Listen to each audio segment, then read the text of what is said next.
Maka bagian pertama, Anda mesti sadar, ini yang mau saya sampaikan. Dan dari sini, saya akan lebih fokus kepada apa yang ingin saya sampaikan. Kita mesti sadar teman-teman sekalian, pertama kata Allah kita akan wafat. Antum akan meninggal. Wafat. Wafat. Wafat. Wafat. Jadi, antum kalau melihat di cermin tuh, ngaca dulu, ngaca. Tunjuk wajah antum, wafat. Kamu akan wafat. Ketika Anda sadar Anda akan wafat, meninggalkan dunia ini, maka Anda mesti paham, udah punya bekal belum untuk pulang? Udah punya persiapan belum? Jangan-jangan Anda sibuk menyalakan rumah dunia Anda. Begitu padam listriknya, sibuk telepon PLN, telepon ini, telepon itu. Masuk ke alam kubur nggak ada cahaya, mau PLN mana yang dihubungi? PLN yang datang malaikat mungkar. Menerbuka. Siapa Tuhanmu? Siapa nabimu? Apa kitabmu? PLN. Gelap. Gelap dan gelap. Karena itu orang-orang yang tidak siap dengan kehidupan berikutnya, maka mohon maaf, dia akan merasa ketakutan ketika meninggalkan dunia ini. Bahkan ada yang saking takutnya, malaikat langsung bergerak untuk memaksa dia cepat meninggalkan tubuh dunianya. Muncul Quran surah ke-8 ayat ke-50. Kata malaikat, akhriju anfusakum. Kamu ini susah banget pulangnya, maka dipukulin oleh malaikat. Pukul, pukul, pukul, pukul. Teman-teman, karena alam kubur itu bekalnya bukan bekal dunia, maka Anda tidak akan pernah bisa membawa cahaya dunia ke alam kubur. Maka saya ajak Anda pada malam hari ini, coba ayo kita berubah. Tolong pikir baik-baik, tidak akan ada yang abadi. Dan besok pun belum tentu hidup. Demi Allah saya katakan, Allah bisa mewafatkan kita pada malam hari ini. Saya cuma mau tanya sebentar aja merenungkan. Tolong tanya pertanyaan saya ini, tanyakan pada diri Anda sebelum tidur. Kalau Allah wafatkan Anda pada malam ini, sudah siapkan Anda dengan bekal pulang Anda kepada Allah. Karena itu hukum mengatakan orang yang tidak punya bekal maka dia tidak siap untuk mudik. Tuh lihat Ramadan tuh. Ntar sebentar lagi, tersisa tinggal 2-3 bulan ke depan datang bulan Ramadan. Begitu di ujung Ramadan, orang semua siap-siap mudik. Demi Allah saya katakan, saya pernah mengadakan survei kecil-kecilan. Saya tanyakan pada sementara orang yang tidak mudik, saya tanya kenapa nggak mudik?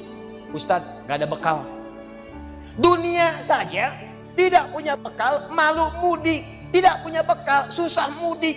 Tapi yang punya bekal, oh dia nyari sebanyak-banyaknya. Begitu sebelum berangkat, tiba waktunya raya, dia siapkan. Bahkan ada yang kemudian mencari motor terbaik. Motornya Honda bebek, bekalnya singa.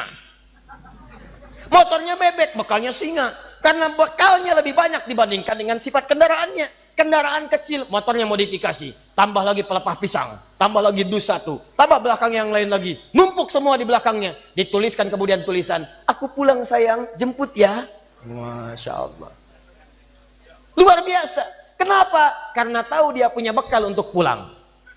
Dan yang dikunjungi pun dihubungi terlebih dahulu. Aku mau pulang. Maka yang di sana menyiapkan segala perlengkapan untuk menyambut yang pulang. Silahkan cek. Begitu tahu akan ada yang pulang mudik, maka rumah dicet. Makanan diada-adakan. Semua dimunculkan. Bahkan yang tidak ada pun menjadi ada. Cuma setahun sekali. Luarnya kongwan, dalamnya rangginang. Idul Fitri. Anda pun begitu. Jadi kalau dunia saja punya sifat mudik, maka akhirat pun demikian. Orang-orang yang punya petanya cuma dunia saja, maka selesai hidupnya di sini. Kata Allah, nih saya berikan gambaran. Yang visinya cuma sampai sini, maka saya berikan semua kenikmatan dunianya seperti yang dia inginkan. Tapi begitu selesai ini, ditenggelamkan di alam kubur sampai kedalaman yang paling dalam. Turun ancaman. Allah tidak menginginkan semua manusia larut di sini. Tapi kata Allah, saya tidak maksa. Nih saya berikan gambaran kepada Anda. Kata Allah, turun surah Al-Humazah. Wailul likulli humazatin alladzi jama'a malahu wa yahsabu anna malahu akhlada.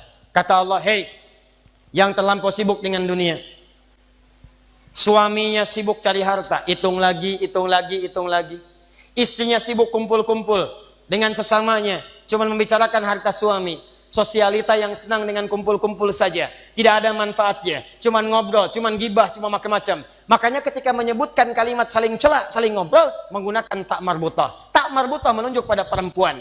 Wailul likulli humazatil Lo mazah pakai ta, sedangkan ta sifat menunjuk pada perempuan. Muslim laki-laki, kalau ingin jadikan perempuan tambah ta di ujungnya, muslimah. Mukmin laki-laki, perempuan mukminah. Soim laki-laki, perempuan.